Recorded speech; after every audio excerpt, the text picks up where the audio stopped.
Eh ben c'est pas mal, qu'est-ce que t'en dis du coup? Un peu petit quand même, mais c'est pas comme si on avait plus de place. Bon, ça suffira bien. T'as eu des nouvelles de la dernière vidéo? Ça a bien plu? Bah en fait, il y avait un peu plus que deux qui ont répondu en commentaire.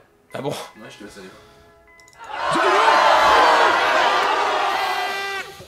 T'as fait exprès pour que les gens commentent, avoue. Oh, un peu de manipulation, ça fait jamais de mal. Oh, tu veux pas faire un épisode dessus? On a fait le tour des bases, c'est bon là.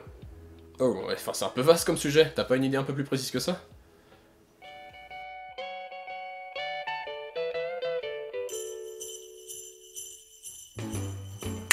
Non, non. Je te fais un épisode sur Noël, mais tu remets Bobby à sa place. D'accord, d'accord.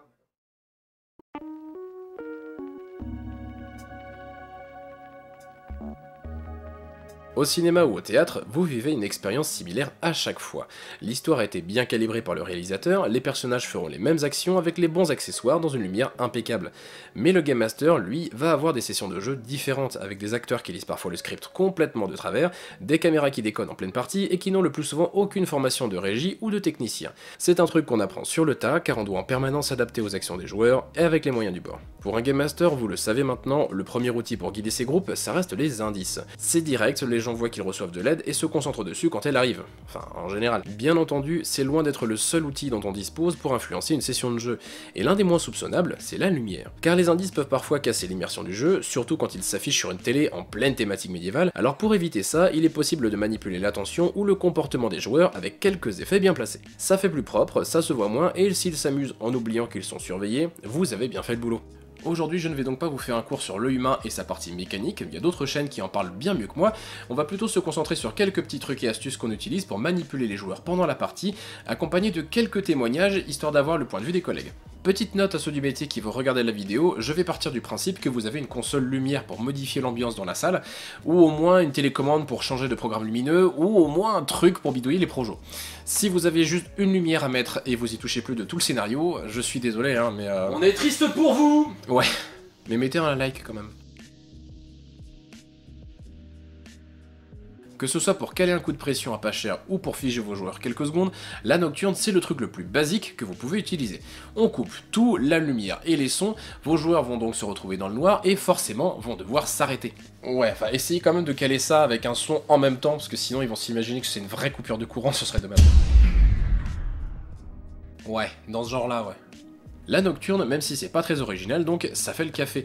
Déjà parce que ça va installer un petit peu de tension dans le groupe. Une fois que les joueurs seront plongés dans le noir, ils vont s'attendre à ce que quelque chose se passe autour d'eux, comme quelqu'un qui vient les effrayer, ou des chiffres fluorescents qui apparaissent au mur par exemple. A partir de là, vous avez quelques secondes de flottement où vous pouvez faire à peu près n'importe quoi. Vous pouvez déclencher un mécanisme, lancer un hurlement strident dans les enceintes, ou vous infiltrer dans la salle pour régler un petit souci si vous êtes assez discret. Du genre récupérer un passe-partout qui aurait été oublié dans le scénario par hasard? Non, non, non, non, non, non, non, non, non, non, non, non, non, non, non, non. Mais en fait, pour moi, la lumière, c'est un élément quand même qui est très important en escape game. C'est quelque chose qu'on n'a pas intérêt à délaisser. Ça fait partie en fait de l'ambiance, ça fait partie de tout ce qu'il y a. C'est comme un décor. Un décor, tu vas pas juste le poser là et te dire bon ben voilà, ça peut te faire joli ou pas. Non, c'est vraiment la lumière, c'est quelque chose à prendre en compte tout le temps en escape game parce que ça te permet en fait de mettre les joueurs dans l'ambiance, de créer un sentiment de malaise, de les oppresser ou au contraire de les rassurer. Une lumière chaude dans une pièce absolument magnifique, ça peut faire tout le travail. C'est comme au cinéma par exemple. Au cinéma, on va te mettre de la lumière pour les pubs et puis dès que le film commence, bam, les lumières vont s'éteindre progressivement et direct, ça te met dans l'ambiance. Direct. Ce que je fais, c'est que j'utilise par exemple quand il y a des éléments de scénario qui vont être dits, par exemple une attaque ou autre, je vais éteindre la lumière et comme ça va forcer les joueurs à se dire ah la lumière s'est éteinte, ils vont entendre quelque chose et ils vont dire ok on doit se focaliser sur le scénario parce qu'il y a beaucoup de joueurs qui aussi des fois jouent plutôt que d'écouter un petit peu le scénario et de prendre un petit peu le temps d'écouter ce qu'on leur a réservé comme histoire. Et c'est pour ça que j'éteins la lumière, comme ça au moins ça permet de focaliser leur attention. C'est donc une technique facile mais très utile. Par contre, ça reste un moment où les joueurs ne jouent plus et sont contraints à l'immobilisation. Alors même si ça peut être utile, il faut éviter d'abuser de cette technique, car elle prive les joueurs de plusieurs secondes de jeu et ça peut vous être reproché à la fin si vous n'avez rien donné en contrepartie, comme donner un indice crucial ou débloquer un élément du décor. Même si elle fait souvent râler les joueurs de plus de 50 ans, La privation de lumière temporaire peut également s'avérer très utile pour cacher un indice jusqu'au moment propice. Exemple, la lumière UV.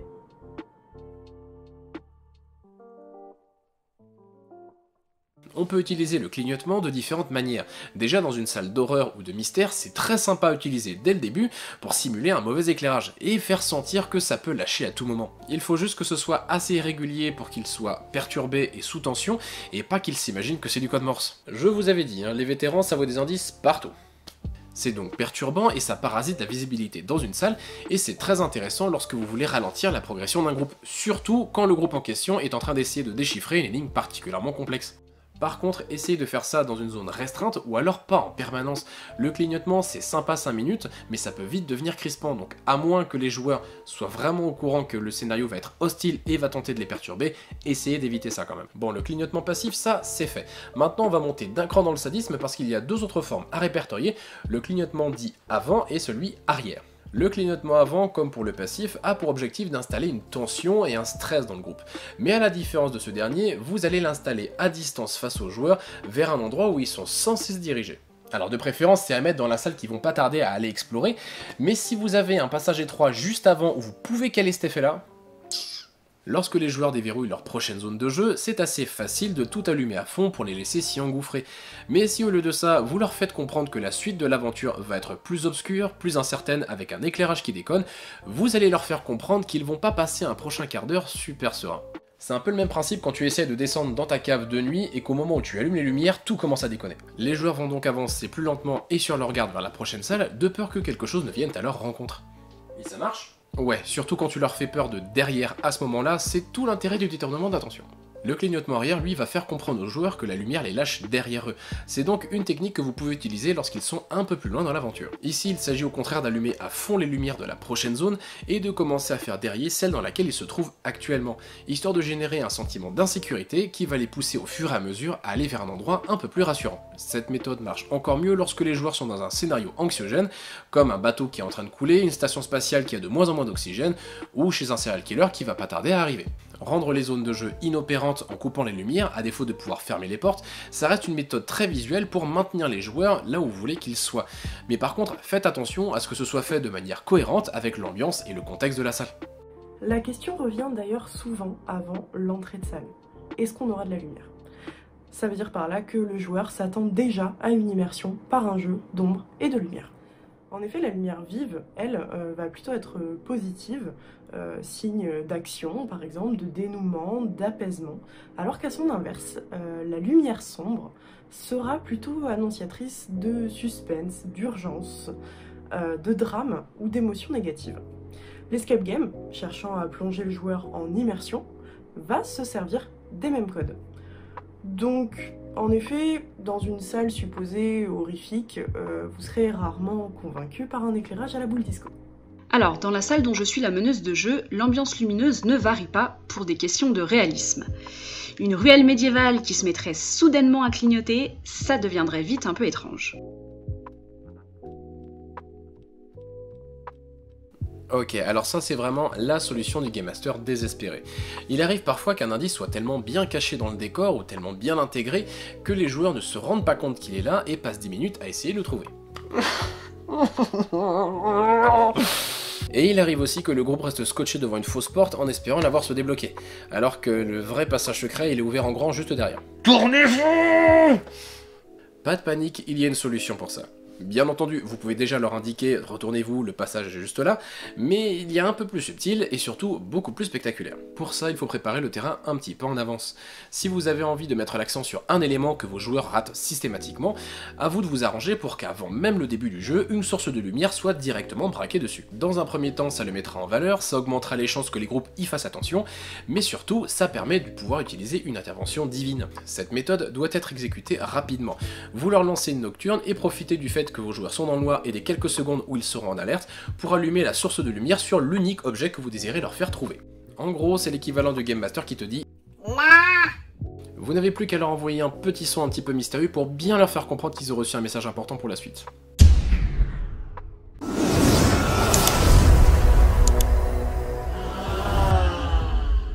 Je crois que ce bruit, c'est vraiment le bruit que je préfère le plus dans ce métier. C'est quand tu sens que t'as tout le monde qui a bien percuté en même temps.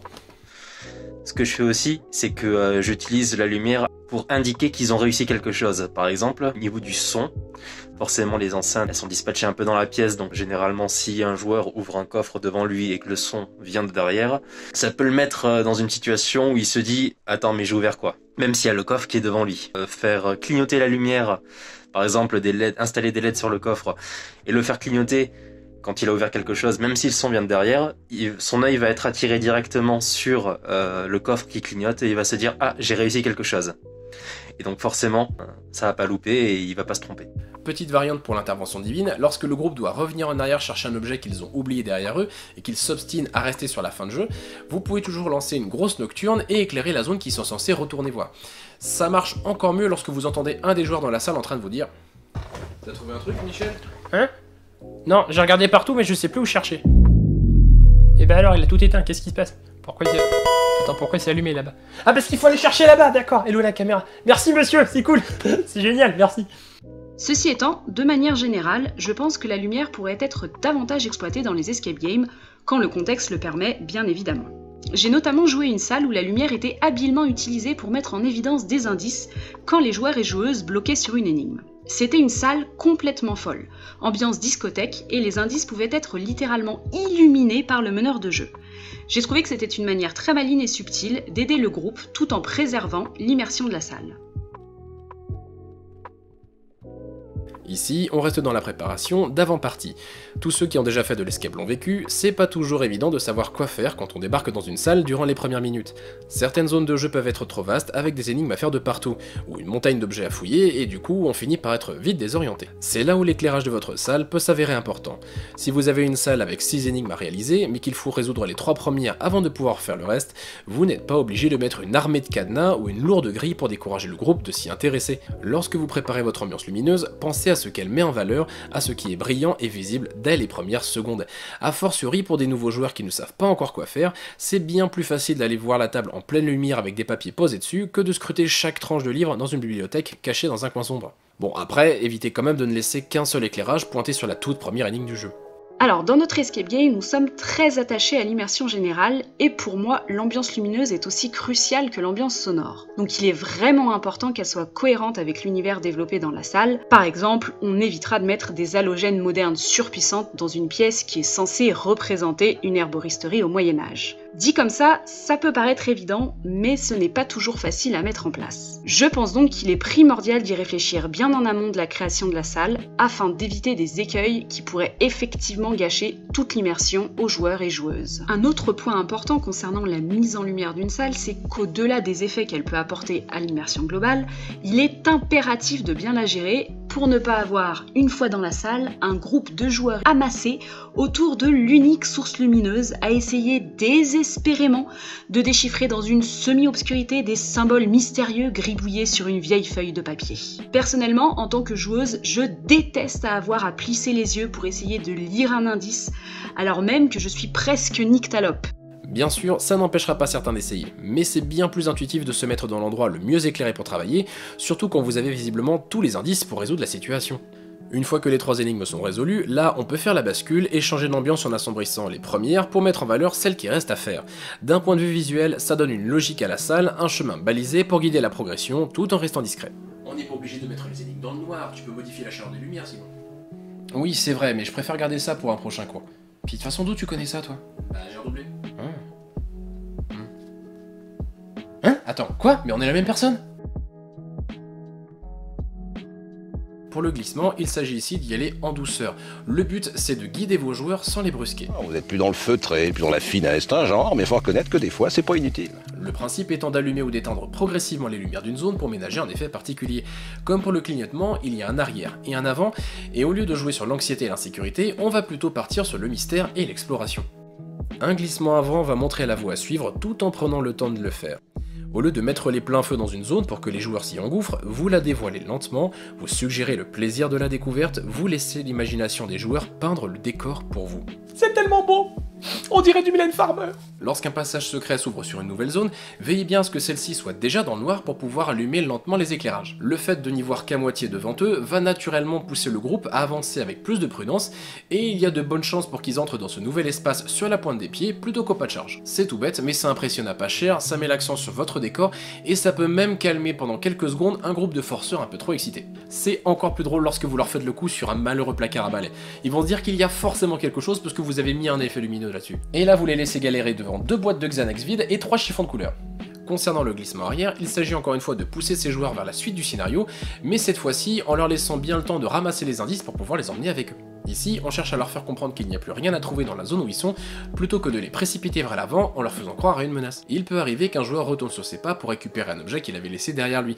À ce moment-là, vous pouvez placer un glissement pour remettre un petit peu de courant, mais veillez bien à rester plutôt vers la moitié de votre puissance maximale, histoire qu'il ait juste assez d'éclairage pour retrouver son objet et retourner vers la suite du scénario. Parce que si le groupe galère vraiment à trouver un objet à ce moment-là, et que vous rallumez une précédente salle à fond, ça pourrait leur donner une mauvaise idée, ce serait dommage. Mais pour la lumière en escape game, il ne s'agit pas seulement d'une mise en ambiance. Pour moi, la lumière est aussi importante pour guider mes joueurs. En effet, une variation de lumière dans la salle, l'apparition d'un nouvel éclairage, peut aussi s'avérer utile pour le Game Master. Ainsi, il peut choisir de révéler un nouvel indice à un moment propice, ou rediriger les équipes vers un autre coin de la salle, révéler une nouvelle pièce. Ça peut servir à énormément de choses, et tout ça grâce à des signaux lumineux qu'on décide d'envoyer au bon moment. Je conclurai donc en disant que pour moi, la lumière et les jeux qui lui sont associés sont essentiels en escape game. En effet, les possibilités visuelles offertes grâce à la lumière ne doivent pas être négligées, sinon c'est toute la salle qui perd son âme. Donc exploiter la lumière, en faire des effets, c'est très bien, mais sans jamais desservir l'objectif principal qui est le jeu. C'est un subtil équilibre à trouver entre l'immersion lumineuse et le confort des joueuses et joueurs. Au final, la gestion de la lumière en escape game, c'est comme la suspension consentie d'incrédulité dans une histoire. Le spectateur va vous accorder beaucoup de liberté tant que vous lui proposez quelque chose d'intéressant et de cohérent en échange. C'est un dosage qui va dépendre de votre public, de ce qu'il attend de vous, mais également de ce que votre salle propose comme ambiance et du matériel à votre disposition. C'est quelque chose qui se travaille et se peaufine au fil des sessions et des réactions constatées en salle. Il y a aussi beaucoup de choses à apprendre en s'inspirant de ce qu'il se fait ailleurs, que ce soit au cinéma, en photographie ou même dans la peinture. L'essentiel après tout, ça reste que vos joueurs passent la meilleure expérience possible dans votre salle. La lumière, en plus de pouvoir attirer l'attention, est aussi là pour influencer sur les émotions et diffuser quelque chose dans le cœur des gens. C'est peut-être pas pour rien qu'en décembre, on accroche des guirlandes lumineuses un peu partout. D'ailleurs, à y réfléchir, c'est peut-être un peu ça, l'esprit de Noël. Merci à tous d'avoir regardé cette vidéo jusqu'au bout, j'espère qu'elle vous a plu. J'aurais aimé la sortir un petit peu plus tôt, mais la fin d'année a été un petit peu chargée, notamment parce que depuis cet été, je prépare une formation professionnelle pour des Game Masters. Comme vous pouvez vous en douter, ça demande du temps, de la préparation et des efforts, mais au rythme où ça va, je devrais pouvoir vous en reparler un petit peu plus dans quelques mois. C'était la dernière vidéo pour cette année, merci beaucoup de tout le soutien que vous apportez à la chaîne, ça me fait vraiment super plaisir, ça fait beaucoup de bien au moral. Moi je vous souhaite la meilleure fin d'année possible, et d'ici la prochaine vidéo, prenez soin de vous, et... Non, vraiment, prenez soin de vous.